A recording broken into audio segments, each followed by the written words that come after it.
The White House. Kevin, thank you. And joining us now, former Secretary of State Mike Pompeo. Mr. Secretary, welcome back to Fox News Sunday. Chris, thanks for having me on this morning. How dire is the situation in Afghanistan as we talk today? Is a full Taliban takeover of the country now inevitable? Well, Chris, it certainly looks like it. It looks like the Biden administration has just failed in its execution of its own plan. It looks like they're now trying to get folks out. This reminds me of when we've seen previous administrations allow embassies to be overrun. It's starting to feel that way.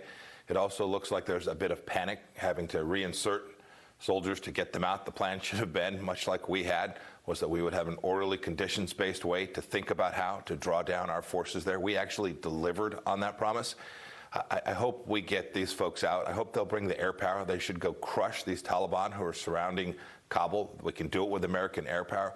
We should put pressure on them. We should inflict cost and pain on them. We shouldn't be begging them to spare the lives of Americans. We should be imposing costs on the Taliban until they allow us to execute our plan in Afghanistan. There are a lot of questions here. Let me start with the one that I think is most important to the American homeland. If, I guess we should say, when the Taliban takes over, what does it mean for U.S. national security? Can we, as the Biden administration promises, from over the horizon, deal with the terrorist threat to the U.S. homeland from inside Afghanistan? Well, Chris, this is one of the most important questions. It depends on a couple of things. The first is the context for American security policy. So think about what's happening today. The Taliban are aggressive and they are fearless because we have an administration that has refused to adopt a deterrence model, the one that President Trump and I had. Right? We've had Iranian rockets land in Israel. We've handed a pipeline back to the Russians. Right? We've allowed the Chinese to castigate our senior leadership in Anchorage, and now we're allowing the Taliban to run free and wild all around Afghanistan. They have to understand that there's an administration with a backbone and a seriousness to execute on the things that matter and protect and defend America. So this gets to the larger challenge. What will the Taliban believe that the Americans are prepared to do if they begin to play footsie with al-Qaeda or let ISIS begin to grow in Afghanistan? If it's like the Carter administration and the Obama administration and now what appears to be the first 7 months of the Biden administration, the Taliban will feel free to do this. I can assure you.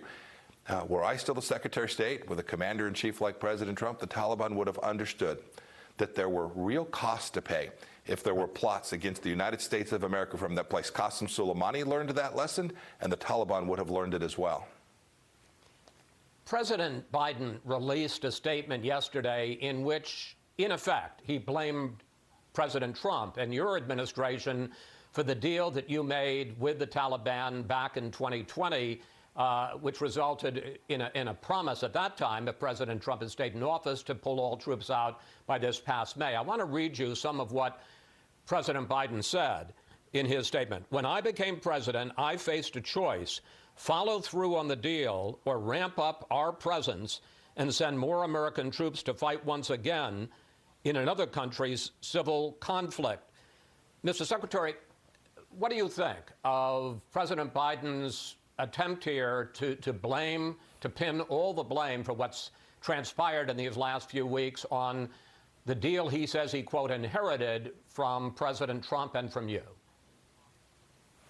If the risks weren't so serious, Chris, it'd be pathetic. I wouldn't have let my 10-year-old son get away from this kind of pathetic blame shifting. He should be less focused on trying to blame this on someone else than to solving the problem of making sure that we protect and defend American security. Chris, it's worth noting, this did not happen on our watch. We reduced our forces significantly, and the Taliban didn't advance on capitals all across Afghanistan. So it's just a plain old fact that this is happening under the Biden administration's leadership now, almost a quarter of a way into his first term. This is not the way leaders lead, by pointing backwards. We had a bad deal we inherited. The JCPOA, we got out of it. We secured America from the risk from Iran. We inherited a horrible deal in Syria where ISIS controlled real estate the size of Great Britain. We crushed them. Every president confronts challenges. This president confronted a challenge in Afghanistan. He has utterly failed to protect the American people from this challenge. But I have to say, it isn't just President Biden who says this. When we announced that you were going to be a guest on this program, a former top military commander in Afghanistan and a current top Republican member of Congress, both talked about the deal that the Trump administration and you negotiated back in 2020 with the Taliban to pull out all U.S. forces. Here was President Trump when he was in office. Basically, we're policemen right now, and we're not supposed to be policemen. We've been there for 19 years in Afghanistan. It's ridiculous. Critics say that for the U.S. to cut a deal with the Taliban without the Afghan government even in the room was hugely demoralizing and led inevitably to where we are today. Yeah, Chris, that's just simply not true. Go read the deal. Go read the conditions that were built into the deal. I was in the room. I was at the center of working to deliver that. The Afghans were in the room. We had the Afghans all in the room for the same time in 20 years. We had Afghan leaders, not just the corrupt leader Ghani. I mean, think about President Ghani. He spent all of his time lobbying Washington, D.C. Republicans and military leaders, the same folks you probably just talked about. If he'd have spent that time building out friends and coalitions and working with the Taliban himself, we could have gotten to reconciliation. Instead, he took money for his own good and then came to Washington to lobby for more American money, billions of dollars. He spent more time in Washington than he did talking to his own people. We negotiated a deal that formed a basis for the conditions-based withdrawal from American soldiers. I'm proud of the work that we did there. We brought a lot of young kids home. We saved a lot of American lives. We were working diligently to deliver on the president's two missions: to get our young people home, to reduce the risk to the United States from having our soldiers, sailors, airmen, and Marines there in Afghanistan, and second, to create the conditions where we could make sure that a terror attack on the United States did not happen from there. We did it in the Philippines. We did it in Syria. We reduced terrorism risk all around the world. We would have done it in Afghanistan as well.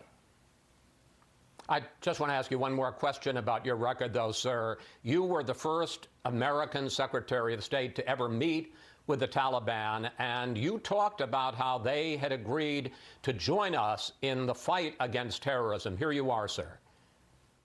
The gentleman I met with agreed that they would break that relationship and that they would work alongside of us to destroy, deny resources to, and have al-Qaeda depart from that place. Do you regret giving the Taliban that legitimacy? Do you regret pressing the Afghan government to release 5,000 prisoners, which they did, some of whom are now back on the battlefield fighting with the Taliban? Chris, you make peace with your enemies. The statement that I made that day was absolutely true. You can ask the military leaders on the ground. We did good work to crush al-Qaeda. When we left office, there were fewer than 200 al-Qaeda left in Afghanistan. Chris, we never trusted the Taliban. You can ask them yourselves. We made abundantly clear if they did not live up to that piece of paper, to the words that they had put on the ground, we weren't going to allow them to just walk away from any deal that they'd struck. We were going to go crush them. We were going to go impose real costs on them. We weren't going to let them take these provincial capitals. They understood that American power was going to come to their village, to their community, to the friends and family around them, and we were going to make sure that they understood America wasn't going to allow Americans to be killed from this place. We didn't take the word of the Taliban. We watched their actions on the ground when they did the right thing and they helped us against terror. That was all good. And when they didn't, we crushed them. Finally, and I've got about 2 minutes here, sir. You graduated first in your class from West Point in 1986, and I'm sure you vividly remember that it was just a decade earlier, in 1975, when the U.S. pulled out of Saigon, and you saw U.S. diplomats, Vietnamese, people who had been sided with us, clamoring onto helicopters on the embassy roof, which scarred our country and our military for years. What do you think the fall of Afghanistan is going to say to our allies and to our enemies? And what do you think it's going to mean for our image of ourselves? Chris, that's a very important question. I think weak American leadership always harms American security. So this is in the context of a Biden administration that has basically abandoned the global stage in favor of climate change. Right? They've been focused on critical race theory while the embassy is at risk. That didn't happen during our 4 years. I do think there's a real risk here. I think our soldiers, sailors, our junior enlisted soldiers have done amazing work along the way. But I think the senior military leadership that had 20 years to build out these coalition forces, the Afghan National Security Forces, has to fundamentally rethink the training that they provided them, the weapons they provided them, how they were thinking strategically about handing this battle off to the Afghan people. And we had a president in Afghanistan who wasn't prepared to do the right thing for his own national security, for his own country. I think that political failure and that military failure is something that we're going to have to take a long, hard look at to make sure that we are always securing American freedom. Secretary Pompeo, thank you. Thanks for your time this Sunday. Always Chris, good to thank talk you. with you, sir.